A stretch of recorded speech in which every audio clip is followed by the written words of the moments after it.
Hello again, everybody. Welcome to Gamecock Central Radio. Emerson Phillips, joined by Trey Biddy, the publisher of hogsports.com, for a look at the Arkansas-South Carolina game from the Arkansas perspective. 4 o'clock kickoff Saturday at Williams-Brice. It'll be on the SEC Network. Trey, good to have you today. How are you? Doing good. Thanks for having me, Emerson. All right, Trey, let's talk about the Hogs for a minute. The Razorbacks 2-2 on the year and playing just their second SEC game of this new season here. You know, Gamecocks are playing their fourth game in the SEC on Saturday. Trey, give us an idea what expectations were for Arkansas coming into the year, and have those expectations been met so far? I would not say they've been met. Arkansas got off to a little bit slower start than what most people had anticipated. Now, the defense has taken a step forward since they changed some things up, a new coordinator, 2 new defensive coaches, new structure, new terminology, all that stuff, really trying to change the culture with that. Offensively, just kind of a slow start. They're still mixing some things up on the offensive line when it looked like in preseason camp that they had settled on a starting 5 and really all the way back to the spring, and they're still shuffle things around on the offensive line. That's been a little bit of a problem. Austin's had somewhat of a problem getting a good rhythm with his wide receivers. Now, from the looks of the last game, all that stuff was straightened out, but you also have to consider the opponent was New Mexico State. I do feel like Arkansas is kind of on the improvement train, but this game will answer a lot of questions I think fans have. Tell us about the Arkansas offense, Trey. You know, one of the concerns the Gamecocks have coming into this game is that Arkansas still runs the eye. You know, not many teams run that kind of offense nowadays, and I think the Gamecocks are worried if they're going to be able to stop a power ground game. Yeah, and it's something that I kind of pointed to early in the season that they were not doing enough of. Like the TCU game, for example, I thought that they would probably line up in the eye. They've got a guy who will really rattle your teeth in Kendrick Jackson at fullback, and they just didn't do that enough. And I've been saying for a while they need to be more of a 65-35 run-pass team. They're still throwing it around. People are still getting to Austin Allen on the pass rush because they're anticipating what Arkansas is doing. They're struggling in pass protection at times on the offensive line. And in the New Mexico State game, they got back to running the ball. They ran the ball 66% of the time. They used all 3 running backs and really kept New Mexico State off balance, got some things going in the passing game. And Arkansas has some really talented young wide receivers. Now, it hurts them losing Jared Cornelius for the year. Jared has really been hurt basically the last 3 years, though. They have some really talented young wide receivers. It's just a matter of developing some more chemistry with those guys and, of course, being protected. And my thought is if they run the ball more and run it out of the I form, like you said, run it out of 12 and 21 personnel, with 2 tights and things like that also, then that really takes a lot off Austin. It gets the play-action game going. They also are a very good screen team. To me, the best receiver on the team right now is Cheyenne O'Grady, who is once a top 100 recruit. He's been a little bit slow to get involved because he's been trying to improve as a blocker and gotten a lot better in that regard. But O'Grady is a real weapon for them in the screen game. I think he has 9 catches this year, and all of them are first downs or touchdowns. So I think that they'll continue to increase his role. And, overall in offense, I feel like they're taking steps forward. It's just, why weren't they running the ball more when they're definitely in better shape at running back versus the passing game right now? Trey, I was reading on your website, hogsports.com, that Arkansas may have the services of the number 1 JUCO wide receiver in the country from a year ago, Brandon Martin. Tell us about him. Yeah, Arkansas actually brought in the number 1 junior college wide receiver and the number 1 junior college tight end in the country last year. Jeremy Patton's a tight end. Martin has been dealing with back issues since preseason camp, and he even had to have surgery on it because it just wasn't getting better. Then when that started getting better, he had a hamstring injury, so he hasn't been really totally healthy. He's been set back a little bit because, learning a new offense and being a new guy. But they have been working him in more and more, and what I'm told so far this week is he's had a really good week of practice, caught a lot of balls yesterday. You could possibly see him on some end of rounds and things. He's a big-bodied guy at 6'4", 230. And when you hear him, when practices were open, we'd be out there, you just hear this thumping. And it was Brandon Martin coming down, down the sideline on a pass route. So he is a big guy that I think they could possibly use in the red zone.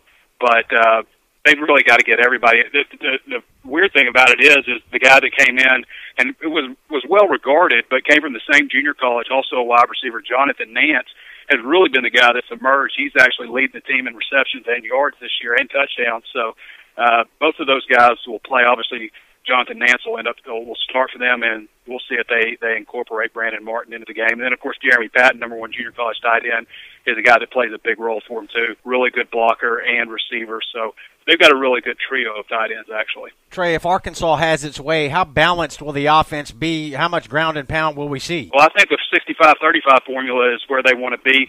That allows them to control the clock. It allows them to get the play action pass set up, and then they can, if they do have to pass, they can offset a lot of things with the screen game. So I would say 65-35 run versus pass. Gamecocks and Razorbacks Saturday at 4 o'clock at Williams-Brice on the SEC Network, and we're talking with Trey Biddy, publisher of hogsports.com, here on Gamecock Central Radio.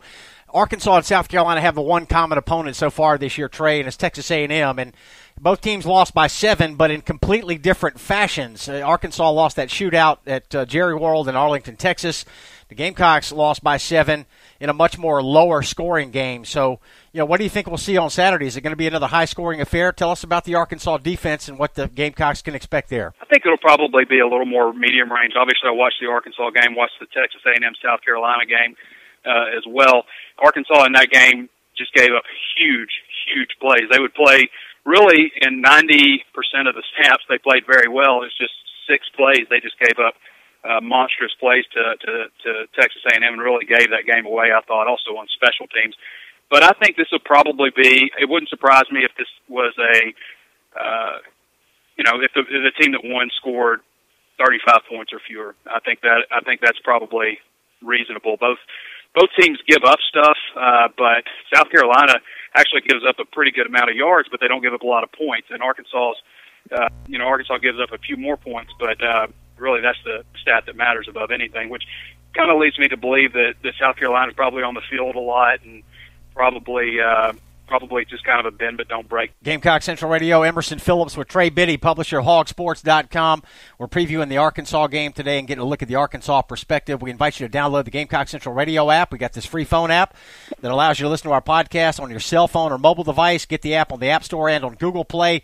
Subscribe to our podcast. Search for Gamecock Central Radio on iTunes, SoundCloud, and other popular services, or just visit radio.GamecockCentral.com. Trey, David Williams is the transfer running back, graduate transfer who played 3 years at South Carolina, doing a good job for Arkansas this year. He's been pretty productive this year. And I was thinking about David earlier today. He just kind of got lost in the shuffle at South Carolina. He didn't get a lot of playing time, particularly in the second half of last year. And as a graduate transfer, he was able to transfer right away and join Arkansas and play, and he's played pretty well this year. He has. He's actually better than I thought he would be. I mean, going back through the history of graduate transfer running backs throughout the country, there's like one guy I found that ever had really any success, and David is better than I thought he was going to be. One thing I always look for in running backs, do people bounce off of him when he's not really even doing anything? And that has happened time and again this year. It goes about 6'1", 230, and I've just been impressed with him. I think it's kind of interesting when you look down at the rushing totals for this year. He's averaging more rushing yards a game this year at Arkansas than any of the South Carolina backs did, and he's already got he never rushed for 300 yards in a season at South Carolina. I'm not telling you guys anything you don't know, but he's already over 200 yards this season for Arkansas. I think he's probably Arkansas's best all-around back in terms of being able to pass pro and also run the ball and definitely good in short yardage. So it'll be interesting. They've taken him off limits this week, which I think is just a travesty because how often do you get a story like that? So they've taken him off limits this week, and I think part of that was David Williams' decision too. But that'll be interesting. He'll be right there in the rotation. The radio show that I do regularly is actually the tiebreaker question for predict the score is how many touches does David Williams get this weekend? So off limits, Trey. He's not giving interviews this week. No media availability. He's actually. I say he's off limits, but it was Brett Bielema went and talked to him. How do you want to handle this? We can do every interview that comes at you, or we can shut it all out. However you want to do it. And David decided that he wanted to keep the media out of it and just he didn't want to be a distraction. I think. So. All right, very good. Trey, talk about Arkansas special teams. You know, one area that we talked about this week already on Gamecock Central Radio is the fact that these are the two worst place-kicking teams in the SEC. I believe Arkansas is 0 for 2 on field goals, and the Gamecocks have had real problems getting 3 this year. They did make the game winner a couple weeks ago when they had to have it against Louisiana Tech, but aside from that, the Gamecocks have been poor in the kicking game. What's going on with Arkansas? Arkansas has been poor in the kicking game. It's been that way for a few years now. They've had trouble finding a quality return guy. I think they have one now in Devion Warren, but it's been a bit of a struggle. They've had trouble getting the ball, kicking it into the end zone. I think special teams has played a major role in costing them their 2 losses this year. When you look back at the TCU game, Cole Hedlund, who already had a bad reputation on clutch kicks anyway, missed a 20-yard field goal, which is an extra point, and a 23-yard field goal, which is obviously 3 yards shorter, 3 yards longer. And he obviously lost his job after that. But that you could hear a pin drop in Razorback Stadium after those 2 kicks. I really think that played such a big role in Arkansas not being able to come back in that game against TCU. And then, of course, the Texas A&M game, they kick off to Christian Kirk, and maybe there was a couple of holding calls that weren't made there, but he did race 100 yards for a touchdown. And then the next kick, after Arkansas went down and scored, the next kick, they decided to pooch kick it to the 35-yard line, let that guy get loose for a 15-yard return, and then suddenly, on the final drive of the game, Texas A&M is 15 yards away from field goal range. So those 2 things cost Arkansas in a big way, and it's the punter's been okay, but that's about it, and it's kind of been that way for a couple of years now. How much of a setback was the loss to Texas A&M, that overtime loss 2 weeks ago, and is there a greater sense of urgency for Arkansas this week because they're 0-1 in the league? Well, I think there's always a sense of urgency. I mean, when you look at it, not only is Arkansas 0-1, they're also, 0-4 in their last Power 5 games, and after South Carolina is Alabama and Tuscaloosa, so it's not like it's going to get easier. So if they were to lose the South Carolina game, then you're probably staring a loss at 99% chance or better. You're staring at a loss at Tuscaloosa. So, things could get. You're in danger, in my opinion. I don't think Arkansas has let go of the rope by any stretch. I think they're, like I said, on the improvement train right now. But I do feel like if they were to lose this weekend at South Carolina, and then you've got Alabama, I think you could get in danger of letting go of the rope a little bit.